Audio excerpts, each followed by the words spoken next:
everyone and welcome back to my channel. Today I've decided to do a video on my top tips on how to save money. I've always been a person that's really struggled to save money, even just £10, £20, anything. I've really struggled to do it in the past. But because now I know I want to move out in the future, I really have to set myself strict rules and be really strict on myself and save money as much as I possibly can. So I'm going to tell you my top tips on how to save money the best possible way. This is just what works for me. I'm not telling you this is what you have to do. This is just what works for me. But hopefully this will help you save a little bit of money and just get the ball rolling. So I've got my notepad. So firstly, obviously it's different when you're just saving for something you want to purchase, i.e. like a handbag, or if you're saving for something big like a car, or for me personally I'm saving for a house, which has obviously got quite a large price tag, so I need to be really strict on myself. So my first tip would be to set up a savings account. So I have with my bank my normal account, which I get paid into from work and all my bills come out of, but I've also set up a savings account which you can transfer as much money into it as you want per month. You can draw money out of it into your own account, but I try not to do this because otherwise you'll just get into bad habits. So I set up a savings account and then I can regularly transfer money into that account when I want, and then you can also check it regularly to see, oh, I've actually saved this much money, and it's really helpful. But obviously now I'm saving for a house, I've had to stop really using my savings account, and I've set up a help to buy ISA. Now this is something that is helpful more towards first time buyers. You have to really look into it whether it's beneficial for you to get one or not. For me it was. But you can the only con I would say is that you can't add as much money as you want into it. You're given a set amount per month, which for me is £200 a month, which you can add into your help to buy ISA, and then the government will give you £50 back, which doesn't seem like a lot, but if you do that over a time period of say 2 years, then it does all add up. And I mean, every little helps. I've got to try and save as much as possible, so that's been really helpful. My second tip would be, if you get paid usually at the end of the month, which I do, would be to, as soon as you get paid, write down a list of all your outgoing bills and things you've got going on within the month, like social things, like what you've got planned, say one Friday night and things like that. Write down all your possible outgoings for that month. So all your mandatory bills, the bills you know you definitely have to pay out for, like phone bill, maybe car insurance, rent if you pay things like that. Write down those, and then write down all your social events. So Friday, say for example I'm going to the cinema, or next Saturday is my friend's birthday. Write it all down so you know clearly exactly how much everything is and what that total comes to. At least that way you can then really forward plan what you've got left to either save or spend. So what you've written down, total that up, and then that money you cannot spend. You need to be really strict on yourself, and you need to say, I have these bills to pay, so that's that. Whatever money's left, I then like to, I don't put all of that into my savings because I still like to be very social with my friends and go out with my boyfriend and do things. So I then say, take a chunk of that money and put into my savings account.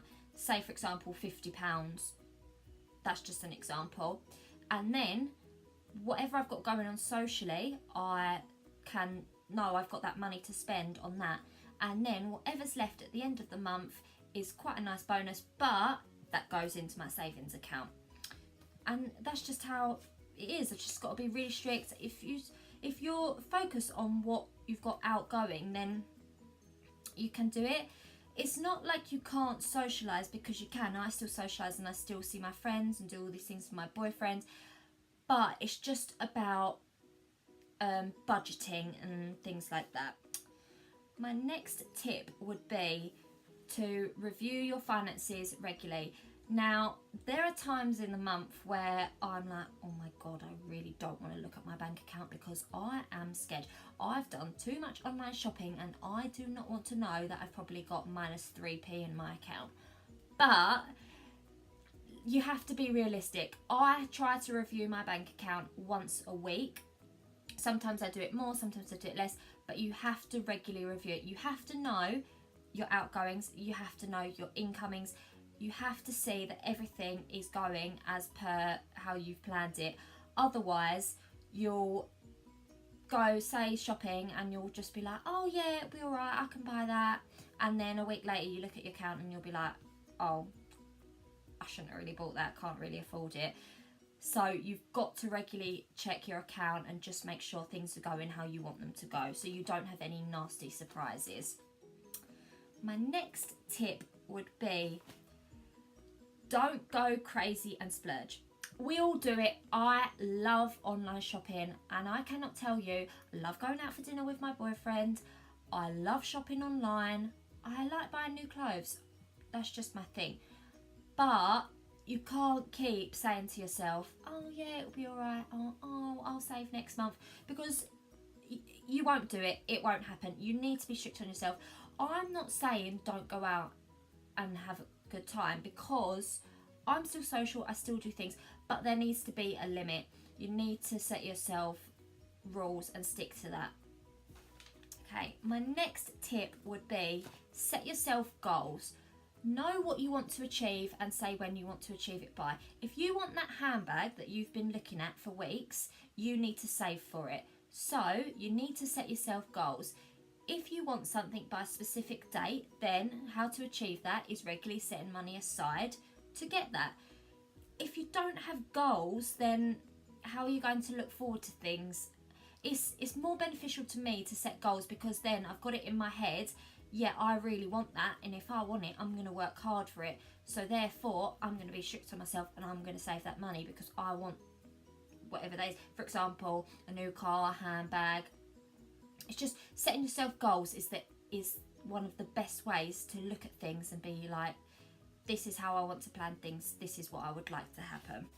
My next tip would be, take advantage of discounts and savings. Turn into a bargain king or queen.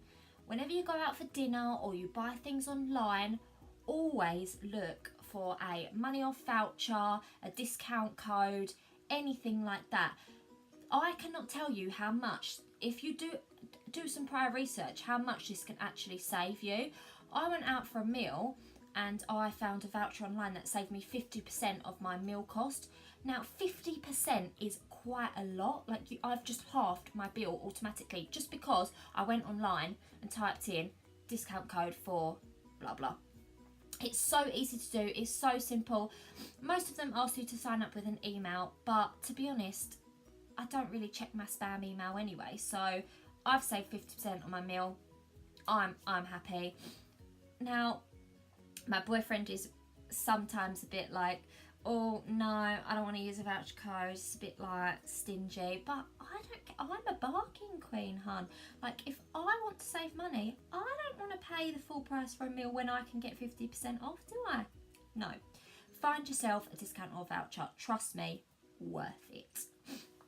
And relating to this, my next tip would be, there's a website called Top Cashback. This is, oh my gosh, a lifesaver. If you ever want to purchase anything online, go onto Top Cashback.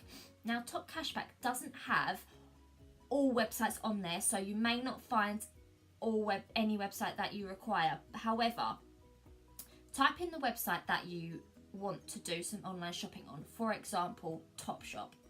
Type in Topshop. It will tell you whether it will be able to give you cashback on that store. If it can, great. Just click on the Topshop logo or icon, for example, and then it will take you to the Topshop website as if you were online shopping anyway. And then you've just got to carry on like you would normally, online shop, purchase your items, etc. Now, because you've gone through Top Cashback's website, it will then give you a percentage of cashback from the purchases you've bought online. So you're getting money back for online shopping. I know, like crazy, ridiculous. You're getting money back for having a splurge online. But each website gives a different percentage, and not all websites are on there, as I say, so just do your research. But it all adds up.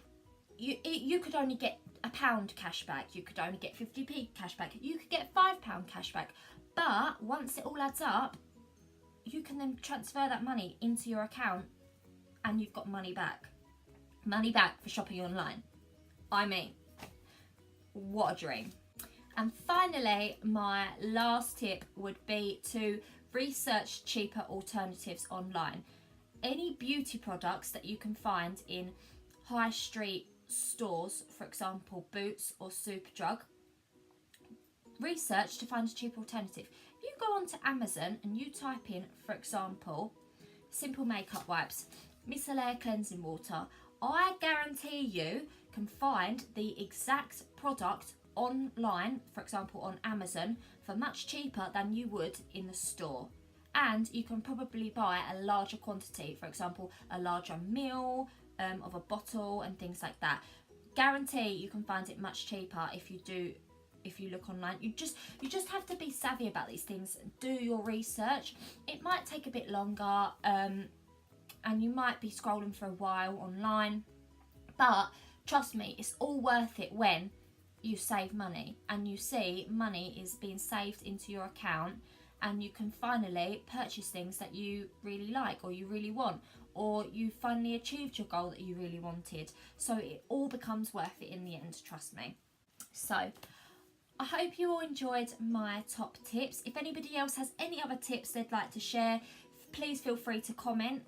They would be really helpful to me, as I'm always looking for new ways to save that could help me. I hope you all like this video. Please give it a massive thumbs up and hit the subscribe button. Please comment on any other videos you'd like to see. If you like this video, any other relatable videos you'd like to see, I'd love to know what they're all about. And also, I'm actually looking into starting to vlog on my YouTube channel.